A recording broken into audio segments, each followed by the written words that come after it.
இது குறித்து பேசுவதற்காக மூத்த பத்திரிகையாளர் திரு துரைக்கர்ணா இணைப்பில் இருக்கிறார். சார் வணக்கம். வணக்கம் சகோதரி. கொங்கு மண்டலத்துல மிக முக்கியமான நிர்வாகியாக இருக்கிறாரு செங்கோட்டையன், அது அனைவருக்குமே தெரியும். ஆனா தமிழக அரசியலை பொறுத்த வரைக்கும் திரு செங்கோட்டையன் அவர்களுடைய முக்கியத்துவம் எந்த அளவுக்கு இருக்கு? மதிப்பிற்குரிய திரு செங்கோட்டையன் அவர்களை பொறுத்த அளவுல கொங்கு மண்டலம் மட்டுமல்ல, ஒட்டுமொத்த தமிழகத்திலும் அறிமுகமானவர். அரசியலை தாண்டி அவருடைய அணுகுமுறை, பண்பு நலன்கள் என்பது பொது வழிகளிலும் மக்கள் மத்தியிலும் ஈர்ப்பு. அண்ணா திராவிட முன்னேற்ற கழகத்தை பொறுத்தளவுல மரியாதைக்குரிய இந்த கட்சியினுடைய நிறுவன தலைவர் புரட்சித் தலைவர் எம்ஜிஆர் 1972 கட்சி தொடங்குவதற்கு முன்பாகவே 69-70 காலகட்டங்களிலே அவருடைய தீவிர ரசிகராக இருந்து 72 புரட்சித் தலைவர் கட்சி தொடங்கிய உடனே அந்த கட்சியில் இணைந்து அந்த பகுதியினுடைய அமைப்பாளராக இருந்து ஈரோடு மாவட்டத்திலே அதிமுகவினுடைய முகமாக இருந்து அதிமுகவின் வளர்ச்சிக்கு பாடுபட்டவர். ஏறத்தாழ 77 முதல் தேர்தல் தொடங்கி கடந்து நடைபெற்று முடிந்த தேர்தல் வரையிலுமே அவர் கிட்டத்தட்ட 8-9 முறை வெற்றி பெற்று மாநில அமைச்சராக இருந்திருக்கிறார். அண்ணா திராவிட முன்னேற்ற கழகத்தில் பல்வேறு பொறுப்புகள், கொள்கை பரப்பு செயலாளர், அமைப்பு செயலாளர் என்று பல்வேறு பொறுப்புகள் வைத்திருக்கிறார். இந்த கட்சியினுடைய நிறுவன தலைவர் புரட்சித் தலைவர் எம்ஜிஆர், அதைத் தொடர்ந்து கட்சியை 30 ஆண்டுகளுக்கு மேலாக கட்சி காப்பாற்றிய செல்வி ஜெயலலிதா, இந்த இரு பெரும் மாபெரும் தலைவர்களிடம் மிகுந்த நம்பிக்கையும் விசுவாசமும் கொண்டவராகத்தான் அவர் இருந்தார். அவர்களுடைய முழுமையான நம்பிக்கையை பெற்றவராகத்தான் அவருடைய அரசியல் பயணம் இருந்தது. அவருக்கென்று தமிழகத்துல இன்றைக்கு அண்ணா திராவிட முன்னேற்ற கழகத்துல பயணிக்கிற கடைசி தொண்டன், இதுல உறுப்பினராக இருந்திருக்கிற 2 கோடி பேருக்குமே திரு செங்கோட்டை அவர்களை தெரியும். இதையும் தாண்டி கட்சியினுடைய மாநில, மாவட்ட, நகர, ஒன்றிய, பேரூர் கிளை நிர்வாகிகளை நேரடியாகவே திரு செங்கோட்டையன் அறிவார். லட்சக்கணக்கான நிர்வாகிகள் அவருக்கு நேரடி பழக்கம். இது எப்படி உருவானது என்றால், மரியாதைக்குரிய செல்வி ஜெயலலிதா அவர்கள் 1988 செப்டம்பர் 15ஆம் தேதி தொடங்கி 89 சட்டப்பேரவை தேர்தல் வரையிலும் தமிழகம் முழுவதும் ஒரு மாவட்டத்திற்கு 4 நாட்கள் 5 நாட்கள் சுற்றுப்பயணம் மேற்கொண்டார். மக்களையும் தொண்டர்களையும் சந்திப்பதற்காக அந்த சுற்றுப்பயணத்தை வடிவமைத்து வழிகாட்டி அதை வெற்றிகரமாக நிறைவேற்றியதில் மரியாதைக்குரிய செங்கோட்டையன் அவர்களுக்கு முழுமையான பங்குண்டு. ஒரு நாளொன்றுக்கு 18 மணி நேரம் 20 மணி நேரம் உழைத்து அப்படி போற பொழுதுதான் கட்சியினுடைய அத்தனை கிளை நிர்வாகிகள், நகர, ஒன்றிய நிர்வாகிகளோடு மிகப்பெரிய நெருக்கமும் பழக்கமும் உருவானது. இந்த இருவரும் தலைவர்களிடம் செல்வாக்கு மிக்கவராக இருந்த திரு செங்கோட்டையன் அவர்களை இன்று கட்சியின் பொதுச் செயலாளர் என்கிற பொறுப்பிலே அமர்ந்திருக்கிற திரு எடப்பாடி பழனிசாமி தொடர்ந்து புறக்கணிக்க தொடங்கிவிட்டார்.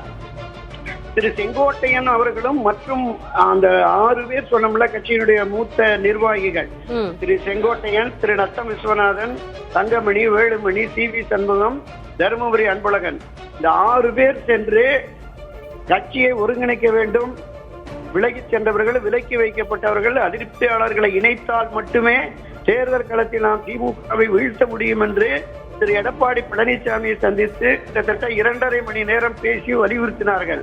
ஆனால் பிடிவாதமாக திரு எடப்பாடி பழனிசாமி மறுத்ததனுடைய விளைவாக அவர்கள் அனைவருமே அதிருப்தியில் இருந்தார்கள். அந்த அதிருப்தியினுடைய வெளிப்பாடுதான் இன்றைக்கு ஒரு பிரளயமாக நிச்சயமாக வெடிக்கும் என்று நான் கருதுகிறேன்.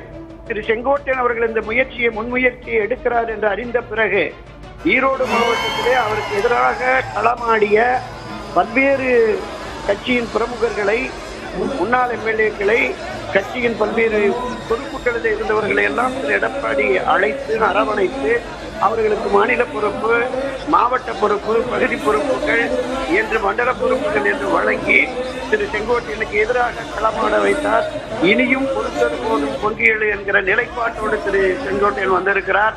அவருடைய பத்திரிகையாளர் சந்திப்புக்கு பிறகு அண்ணா திராவிட முன்னேற்ற கழகத்திலே ஒரு மிகப்பெரிய மாறுதல், ஒரு திசை போக்கு என்பது மாறி வரும் என்றுதான் கருதுகிறேன். சகோதரர், மூத்த நிர்வாகி செங்கோட்டையன் அவரை எடப்பாடி பழனிசாமி புறக்கணிக்கிறார், அவருக்கு முக்கியத்துவம் கொடுக்கப்படல அப்படின்னா, ஏற்கனவே அதிமுக இருந்த அன்வர் ராஜா விலகி திமுக இணைஞ்சிருக்கிறாரு, அதிமுக பிளவுபட்டு இருக்கு.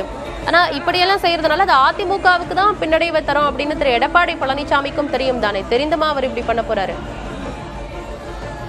சுயநலமும் சர்வாதிகார போக்கும் அவரிடம் மேலோங்கி இருக்கிறதுன்னு தான் நான் பாக்குறேன். கிட்டத்தட்ட இந்த 52 ஆண்டுகளாக அதிமுகவோடு பயணப்பட்டவன் நான். ஒவ்வொரு அணு அணுவாக கட்சியினுடைய வளர்ச்சி, கட்சி சந்தித்த சோதனைகளை நான் அனுபவித்தவன்.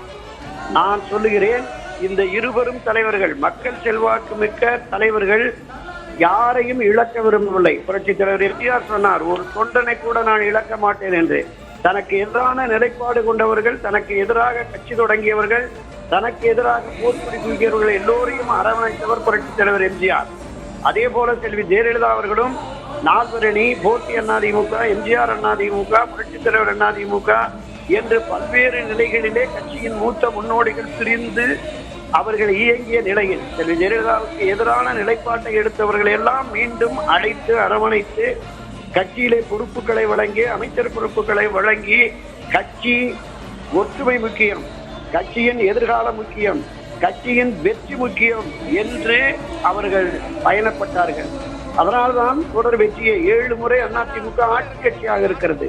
இந்த இருவரும் தலைவர்களுடைய போக்கிலிருந்து முற்றும் முழுவதுமாக திசை மாறி தான் அதிமுக, தன்னை தவிர வேறு எவருமே இங்கு முதன்மை பொறுப்பிலே இருக்கக்கூடாது என்கிற ஒரு சர்வாதிகார போக்கில் திரு எடப்பாடி செயல்படுவதுதான் இன்றைக்கு நீங்கள் குறிப்பிட்ட மூத்த முன்னோடிகள் ஒவ்வொருவராக வெளியேறி வருகிறார்கள்.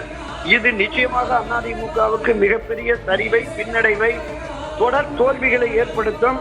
இதை எடப்பாடி உணர்ந்தும் ஏனோ இன்னும் தன் நிலைப்பாட்டை மாற்றாமல் இருக்கிறார். இதற்கு 2026 தேர்தல் சரியான பாடம் கற்பிக்கும் சகோதரர்.